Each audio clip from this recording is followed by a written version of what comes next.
வெற்றி நமதே, ஊர் எமதே. தேசிய மக்கள் சக்தி.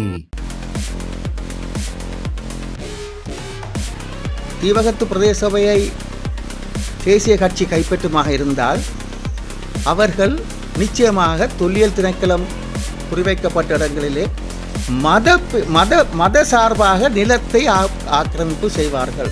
தேசிய பேரவை கைப்பற்றாமல் விடுமாக இருந்தால், சைக்கிள் சின்னம் கைப்பற்றாமல் விடுமாக இருந்தால் மிகவும் ஒரு முக்கியமான விடயத்துக்கு நாங்கள் முகம் கொடுக்க வேண்டி வரும். என் வரலாற்றிலே இதுதான் முதல் தடவை நினைக்கின்றேன். இவ்வாறு தெரியாமல் பேரை குறிப்பிடாமல் கட்சி தான் தீர்மானிக்க வேண்டும். கட்சி அல்ல தீர்மானிக்க வேண்டும், மக்கள் தீர்மானிக்க வேண்டும். தமிழரசு கட்சியினுடைய போட்டியிடுபவர்களுடைய யார் தலைவர், யார் தவிசாளர் என்றதோ, யார் நகரவிதா என்பது இல்லை. அந்த தமிழ் தேசிய பற்று, அந்த பற்று வரவேற்க வேண்டியது, அதற்கு நாங்கள் ஆதரவளிக்க வேண்டியது எங்களுடைய கடமை. இந்த வகையிலே நாங்கள் இணைந்து இப்பொழுது போட்டி போடுகிறோம். இதில் 2 விடயங்களை நான் உங்களுக்கு கூற ஆசைப்படுகிறேன். என்னவென்றால், முதலாவது விடயம் என்னவென்றால், நாங்கள் இப்பொழுது பிரதேச சபை தேர்தலை வைத்துக்கொள்வோமே. பிரதேச சபை தேர்தலை பொறுத்தவரைக்கு இன்னார்கள் தான் தவிசாளர் என்று பெயர் குறிப்பிட்டிருக்கிறோம் என்றால் உங்களுக்கு தெரிய வேணும், வாக்காளருக்கு தெரிய வேண்டும் யார் தவிசாளராக வருவார் என்பது மிக முக்கியம். யாருன்னு தெரியாமல் ஒருவருக்கு வாக்களிப்பதில்லை. இப்போ இந்த நாட்டிலே முக்கியமான தலைமைத்துவம் யாருன்னு தெரிய வேண்டும். அந்த தலைமைத்துவத்தின் அடிப்படையில் நாங்கள் எங்களுடைய தமிழ் தேசிய பேரவை அனைத்து பிரதேச சபைகளிலும் மாநகர சபையிலும் பேரை குறிப்பிட்டிருக்கிறது. அதை கவனிக்க வேண்டும். மாநகரசை பொறுத்தவரைக்கும் யார் நகர விதா என்ற பெயர் குறிப்பிட்டிருக்கிறோம், இங்கே குறிப்பிட்டிருக்கிறோம். ஆனால் முக்கியமான விஷயம், தமிழரசு கட்சியினுடைய போட்டியிடுபவர்களுடைய யார் தலைவர், யார் தவிசாளர் என்றதோ, யார் நகரவிதா என்பது இல்லை. ஏன் தெரியுமா? குறிப்பிட்டவர் நகரபிதா அல்லது குறிப்பிட்டவர் தவிசாளர் என்றால் மக்கள் வாக்களிக்க மாட்டார்கள். தங்களுக்கு தேவையானவர்களை, அதாவது வெற்றி பெற்ற பிறகு கட்சிக்குள்ளே தங்களுக்கு தேவையான ஒருவரை தவிசாளராகவும் நகரபிதாவும் நியமிப்பார்கள். அது மக்களால் தெரிவு செய்யப்பட வேண்டுமல்ல, பட்டவரல்ல, வீதாதார முறைப்பிலையும் வரலாம். ஆகவே இந்த விடயத்தை இதனுடைய, அதாவது மக்களுடைய தெரிவு தான் முக்கியம். தவிசார் தலைவரை தெரிவு செய்வதோ அல்லது நகரபிதாவை தெரிவு செய்வதோ மக்கள் தீர்மானிக்க வேண்டும். அந்த கட்சி தெரிவு செய்த பிறகு, மக்கள் வாக்களித்த பிறகு அந்த கட்சி அதை தீர்மானிக்குமா இருந்தால் மக்களுக்கு தெரியாது. ஆக அது கட்சி தீர்மானிக்குமா இருந்தால் தவறான விடயம், ஜனநாயக விரோத செயல்பாடு. அதனைத்தான் தமிழ் கட்சி செய்து கொண்டிருக்கின்றது. ஆனால் எங்களுடைய இங்கே இந்த இதிலே பிரதேச சபையாக இருந்தால் நாவலன் கருணாகரன் தான் தவிசாளர். எந்த மாற்று கருத்தும் இல்லை, யாரும் மாற்றவும் முடியாது. உங்களுக்கு தெரியும், இவர்தான் குறிப்பிட்டவர் தான் தவிசாளர் என்று. அதே போல நகரசபை எடுத்துக்கொண்டாலும் கூட யார் நகரபிதா என்பது எங்களுக்கு தெரியும்.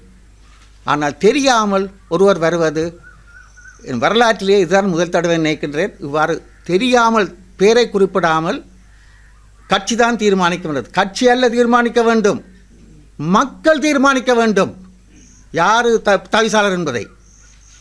இது ஒரு விடயம். 2வது விடயம், முக்கியமான விடயம் ஒன்று என்னவென்றால், தீவகத்தை பொறுத்தவரையிலே 3 பிரதேச சபை இருக்கின்றது. ஒன்று ஊர்காவத்துறை, ஒன்று வேலணை, ஒன்று நெடுந்தீவு. இந்த 3 பிரதேச சபை மிகவும் முக்கியம் வாய்ந்த பிரதேச சபை இந்த காலகட்டத்தில். ஏனென்றால் இப்பொழுது 3 பிரதேச சபையை நாங்கள் கைப்பற்றாமல் விட்டால், நாங்கள் என்று கூறும்போது தமிழ் தேசிய பேரவை கைப்பற்றாமல் விடுமாக இருந்தால், சைக்கிள் சின்னம் கைப்பற்றாமல் விடுமாக இருந்தால் மிகவும் ஒரு முக்கியமான விடயத்துக்கு நாங்கள் முகம் கொடுக்க வேண்டி வரும்.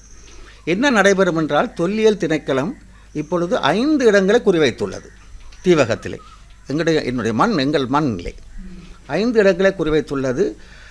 அந்த பிரதேச சபைகளை, இந்த தீவகத்து பிரதேச சபையை தேசிய கட்சி கைப்பற்றுமாக இருந்தால் அவர்கள் நிச்சயமாக தொல்லியல் திணைக்களம் குறிவைக்கப்பட்ட இடங்களிலே மத சார்பாக நிலத்தை ஆக்கிரமிப்பு செய்வார்கள். தையெட்டியில் நடந்த விடயம் நடைபெறும். ஏனென்றால் தவிசாளருடைய அனுமதி இல்லாமல் எந்த செயல்பாடும் செய்ய முடியாது. தவிசாளருக்கு ஒரு அதிகாரம் கொடுக்கப்பட்டிருக்கின்றது.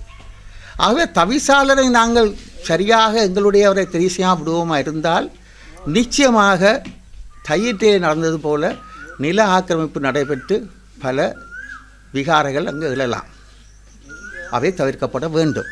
ஆகவே இந்த விடயத்தை பொறுத்தவரையிலே இவையை நீங்கள் கவனத்தில் கொண்டு எங்கள் மண்ணை நாங்கள் இழக்க முடியாது. எங்களுடைய மண். ஆகவே இந்த அடிப்படையிலே இந்த 2 விடயங்களும் மிக முக்கியமானது. ஆகவே உங்களுடைய கடமை என்னவென்றால், என்னுடைய வேண்டுகோள் என்னவென்றால், தமிழ் தேசியம் பாதுகாக்க வேண்டுமா இருந்தால் எங்களுடைய இருப்பு பாதுகாக்கப்பட வேண்டுமா இருந்தால் எங்களுடைய இருப்பு பாதுகாக்கப்பட வேண்டும். ஆக பாதுகாக்கப்பட வேண்டுமா இருந்தால் நீங்கள் நிச்சயமாக ஒரே ஒரு கொள்கை பிடிப்புள்ள தமிழ் தேசிய பற்றுள்ள ஒரே ஒரு தமிழ் தேசிய பேரவை மட்டும்தான் அதற்கு உங்களுடைய வாக்குகளை அளிக்க வேண்டியது காலத்தின் கட்டாயம், உங்களுடைய கடமை. அவ்வாறு இல்லாமல் அதை நாங்கள் தவிர்ப்போமா இருந்தால் எங்களுடைய வரலாற்று தவறை எங்களுடைய சந்ததிக்கு நாங்கள் செய்கின்றோம் என்பதைத்தான் நான் இங்கே குறிப்பிட விரும்புகிறேன். நன்றி, வணக்கம். எமது புங்குடுதி கிராமத்தில் ஒரு மக்கள் சந்திப்பை ஏற்படுத்துவதற்காக வந்திருக்கின்றோம். புங்குடுதி கிழக்கு பிரதேசமாக தேர்தல் வட்டாரமாக இந்த பகுதி காணப்படுகின்றது. மக்களுக்கான அடிப்படை தேவைகள் மிகவும் அதிகமாக தேவைப்பாடுள்ள பிரதேசமாக இந்த பகுதி காணப்படுகின்றது. அதிலும் குறிப்பாக அதிகமான மக்களுடைய வாழ்வாதாரமாக கடற்தொழில் காணப்படுகின்றது. எமது கடற்தொழில் பிரதேசமானது 90ஆம் ஆண்டுக்கு பின்னர் இந்த தீவக